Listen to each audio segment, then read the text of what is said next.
오늘 읽을 말씀은 민수기 1장부터 4장입니다.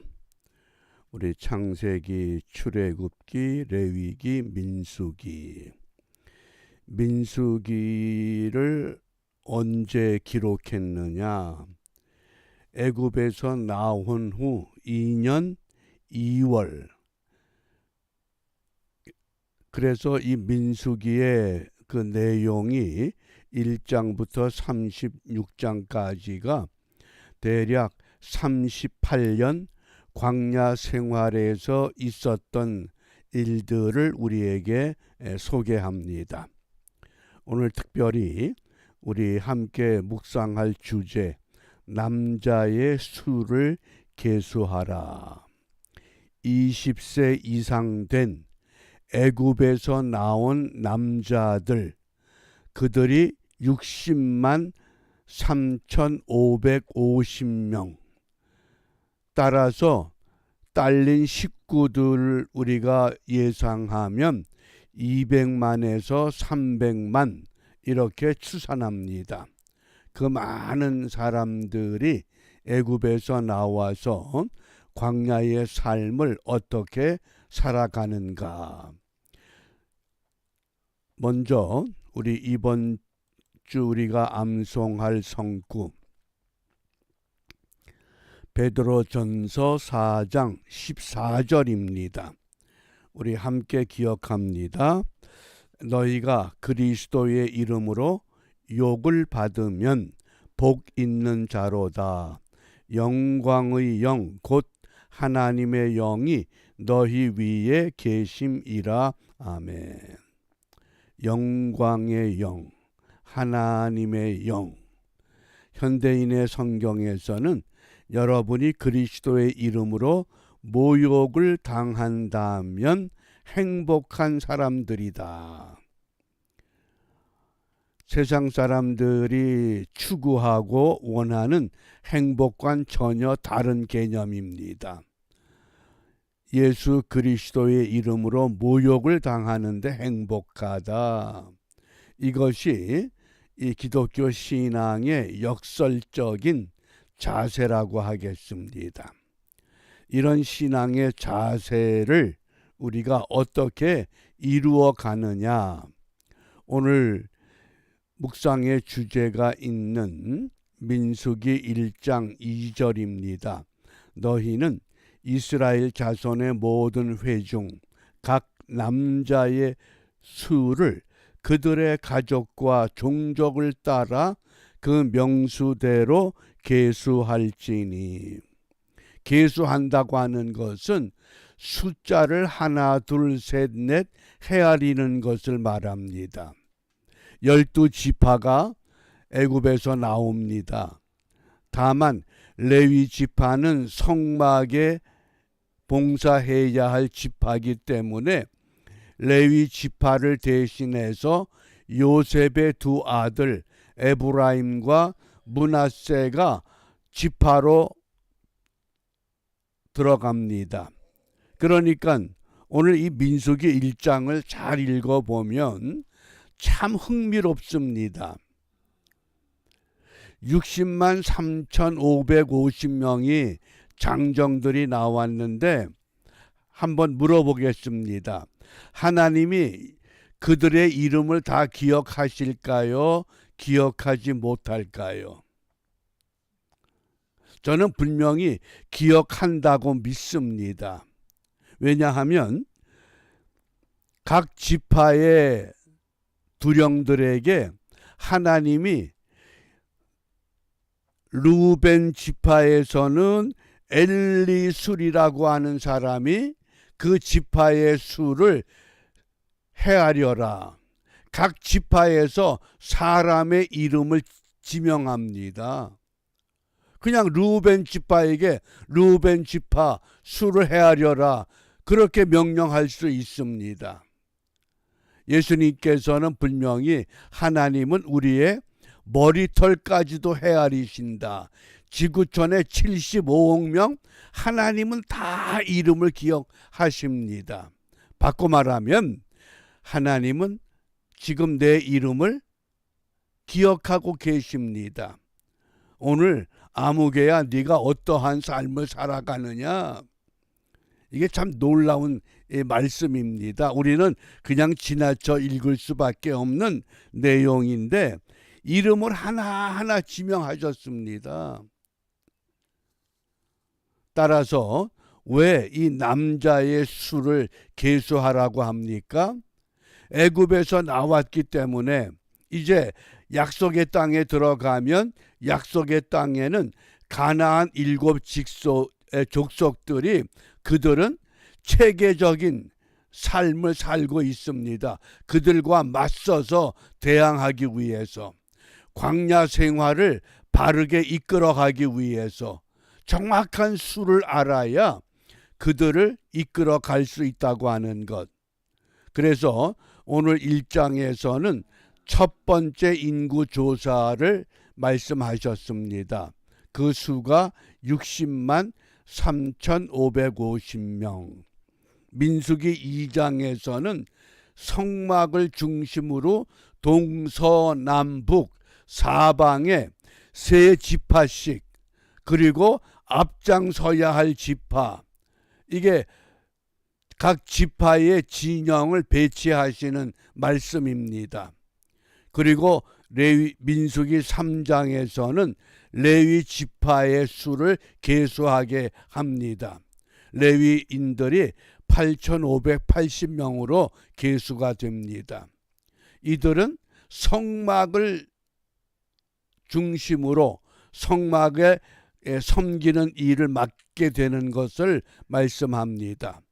그리고 4장에서는 특별히 고핫 자손과 게르손 자손들이 성막에서 어떤 일을 맡아 하느냐, 특별히 그들이 해야 할 일을 말씀하셨습니다.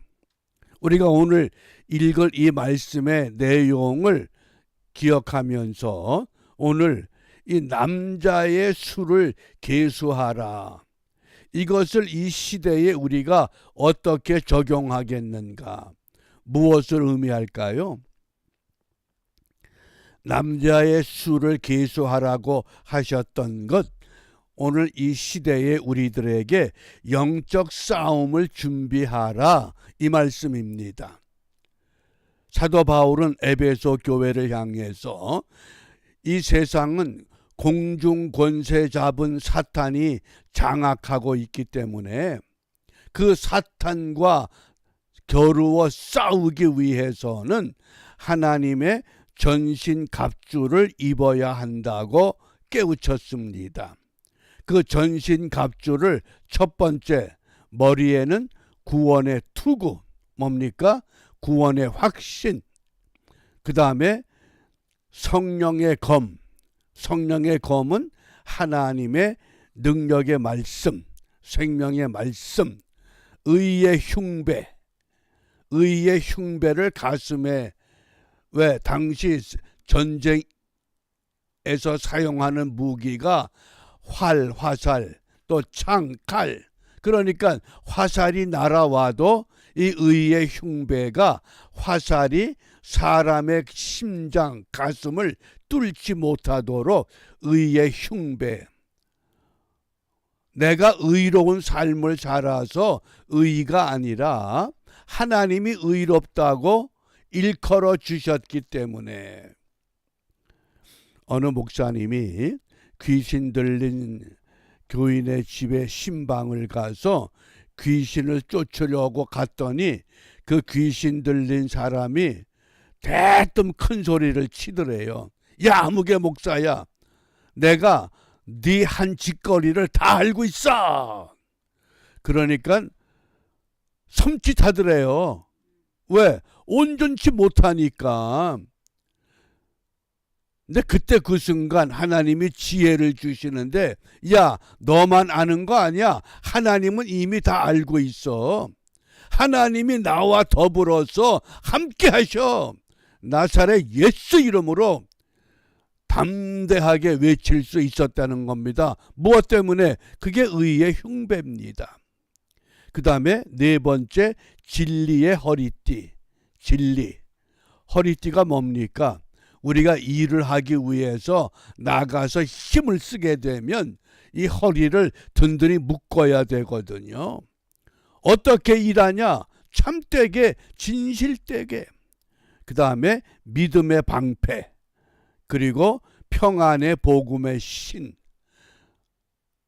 영적 싸움을 하러 나가는데 편안하겠습니까? 언제 죽을 줄 모를 텐데, 그런데 이 하나님의 전신갑주를 취하게 되면 평화롭게, 오늘도 우리 앞에 어떤 사건, 어떤 사고, 어떤 놀라운 일들이 일어날지 아무도 예측 못합니다. 그러나 우리는 편안한 마음으로 평안의 복음의 신을 신고 우리에게 주어진 임무를 감당하기 위해서 당당하게 나갈 수 있다고 하는 말씀입니다.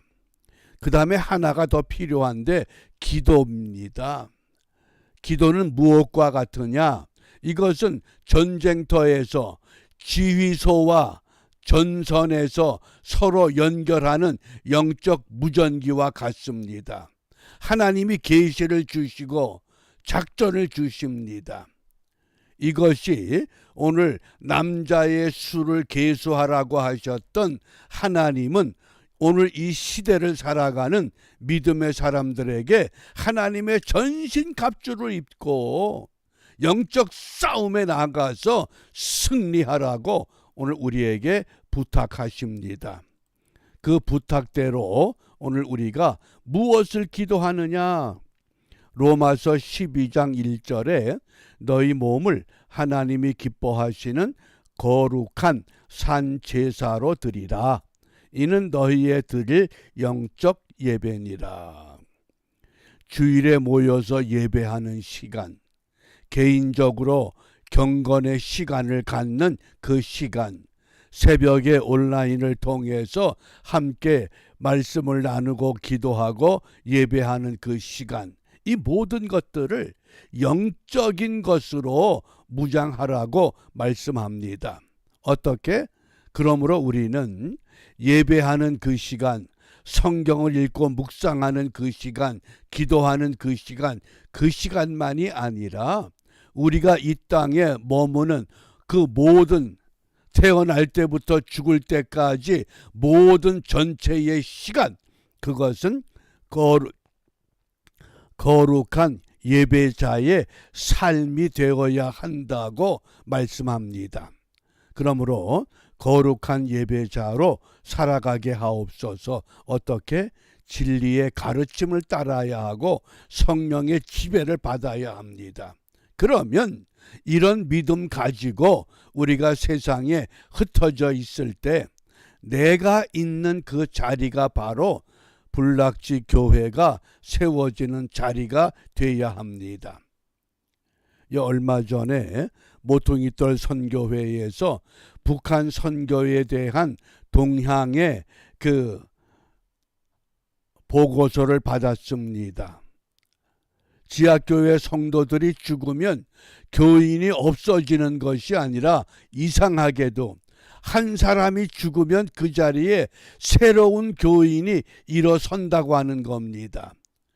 그런데 한 사람만 일어서는 것이 아니라 한 사람이 죽음으로 인해서 주위에 한 사람, 두 사람, 세 사람 이렇게 세워지는 현상들을 보면서 그 엄한 북한 땅에서도 복음이 전파되는데 이 자유로운 땅에서 마음대로 살면서 왜 우리가 열매를 맺지 못하고 있는가? 안타까운 마음으로 오늘 다시 한번 거룩한 예배자의 삶을 회복하는 일에 성공하는 우리 모두가 되시기를 바랍니다. 기도합니다.